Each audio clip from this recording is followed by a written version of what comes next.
देश में लोकसभा चुनावों की उल्टी गिनती शुरू हो चुकी है। 2024 के चुनाव को लेकर जहां बीजेपी ने पिछले 2 सालों से ही अपनी हारी हुई सीटों सहित सभी सीटों पर अपनी राजनीतिक रणनीति बनाकर केंद्रीय मंत्रियों को जिम्मेदारी देकर गंभीरता से काम करना शुरू कर दिया है, तो वहीं समाजवादी पार्टी में मुलायम सिंह यादव के निधन के बाद शिवपाल सिंह यादव की एंट्री के साथ परिवार एक हो गया है। लेकिन इसके बावजूद अभी तक उत्तर प्रदेश की लोकसभा सीटों पर पार्टी की तरफ से मंथन शुरू नहीं किया गया है। वहीं बीएसपी सुप्रीमो मायावती ने मुस्लिम नेताओं की लामबंदी करके प्रदेश में राजनीतिक बढ़त लेने की कोशिश शुरू कर दी है, जिसका असर अब मुस्लिम नेताओं के बयान से साफ साफ नजर आने लगा है, जो कि कहीं न कहीं लोकसभा चुनाव आते आते समाजवादी पार्टी के लिए खतरे की घंटी बन न जाए। हाल ही में संभल लोकसभा सीट से सपा सांसद शफीकुर रहमान बर्क ने बसपा सुप्रीमो मायावती की तारीफ की है। बर्क के मायावती की तारीफ करने से प्रदेश की मुस्लिम राजनीति में खलबली मच गई है। आपको बता दें कि मुसलमान सपा के कोर वोट बैंक माने जाते हैं, पर बसपा और भाजपा इस वोट बैंक में सेंधमारी की कोशिश में जुटे हैं। हालांकि बसपा इस मामले में 2 कदम आगे चल रही है।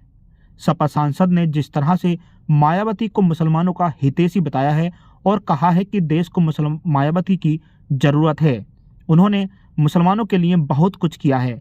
ऐसे में बर्क के इस बयान ने हलचल मचा दी है। उन्होंने अपनी यानी कौम के लिए या अपनी बिरादरी के लिए उन्होंने काम किया है और फील्ड में जमकर काम किया है। बहरहाल मैं भी उनकी पार्टी में रह चुका हूँ कि सन 9 में मैंने भी इलेक्शन लड़ा था, तो मेरा इलेक्शन बहरहाल उनकी पार्टी से मैं जीता था, समाजवादी हार गई थी इसमें। लेकिन बहरहाल जहाँ तक उनका ताल्लुक़ है, वो भी एक शख्सियत हैं और सुप्रीमो हैं। वो उनके रहने से उनकी भी ज़रूरत है देश के अंदर, ताकि ओबीसी के लोगों का के साथ जो जुल्म और ज़ाती नाइंसाफ़ी होती है उसके रोकने के लिए उनकी भी ज़रूरत है। और हम भी बहैसियत मुसलमान के हम भी सपोर्ट करते हैं। आप समाजवादी पार्टी में हैं और आप कह रहे हैं कि आप सपोर्ट करते हैं। सपोर्ट भाई, जब जो ओबीसी के साथ जब नाजायज़ सलूक होता है तो हम बहरहाल उसको पसंद नहीं करते। हम बहरहाल इस मामले में उनके साथ हैं। बर्क का यह बयान उस वक्त आया है जब मायावती ने अपने दम पर लोकसभा चुनाव लड़ने का ऐलान किया है और उन्होंने साफ कर दिया है कि वह किसी से गठबंधन नहीं करेंगी। ऐसे में बर्क के बयान को सियासी तौर पर बदलाव के रूप में देखा जा रहा है। बर्क के इस बयान के बाद लोगों की नज़र उनके अगले कदम पर है। राजनीतिक विश्लेषकों का मानना है कि अगर डॉक्टर बर्क हाथी पर सवार होते हैं तो यह मायावती के लिए बढ़त वाली बात होगी। पश्चिमी उत्तर प्रदेश में बसपा को इमरान मसूद के बाद एक और बड़ा मुस्लिम चेहरा मिल जाएगा, क्योंकि बसपा मुसलमानों को साध कर जितनी मजबूत होगी, सपा को उतना ही नुकसान उठाना पड़ सकता है। बसपा हाल फिलहाल में लगातार मुस्लिम नेताओं को जोड़ने में जुटी है। बसपा की यह सक्रियता सपा के लिए खतरे की घंटी बन सकती है, क्योंकि अभी तक सपा ने मुस्लिमों को जोड़े रखने के लिए कोई पुख्ता अभियान शुरू नहीं किया है। इधर बसपा मुसलमानों को जोड़ने में लगी है, तो वहीं समाजवादी पार्टी में गुटबाजी शुरू हो गई है। सपा सांसद डॉक्टर बर्क ने जिस तरह से बसपा सुप्रीमो की तारीफ की थी, उसके बाद सपा के एक और नेता ने सांसद को आड़े हाथों लिया है। पूर्व कैबिनेट मंत्री एवं संभल विधानसभा सीट से समाजवादी पार्टी के विधायक इकबाल महमूद ने बर्क को 2 टूक शब्दों में कह डाला कि वह इस तरह की बयानबाजी करके अखिलेश यादव को ब्लैकमेल करना चाहते हैं। विधायक ने सांसद को रिटायरमेंट लेने की नसीहत तक दे डाली। विधायक यही नहीं रुके, उन्होंने कहा कि सांसद का दिमाग काम नहीं करता है, वह बुजुर्ग हो गए हैं, दूसरों के दिमाग से काम करते हैं, मुसलमानों के लिए उनके पास कोई जगह नहीं है, मुसलमान उनको अब नकार चुका है, इनकी वजह से मुसलमानों को नुकसान हो रहा है। बर्क अब तक कई पार्टियां बदल चुके हैं और मौजूदा समय में वह जिस हैसियत पर हैं, वह सिर्फ समाजवादी पार्टी की देन है। अब यह दौर बदल गया है, अब अखिलेश यादव का दौर आ गया है। देखिए, वो अब उनकी उम्र बहुत ज़्यादा हो गई है, 94 साल की उम्र हो गई है। 2-3 आदमी उनको अपने साथ ले उठाते बिठाते हैं। दिमाग भी उतना काम नहीं करता, दूसरे के दिमाग से काम करते हैं।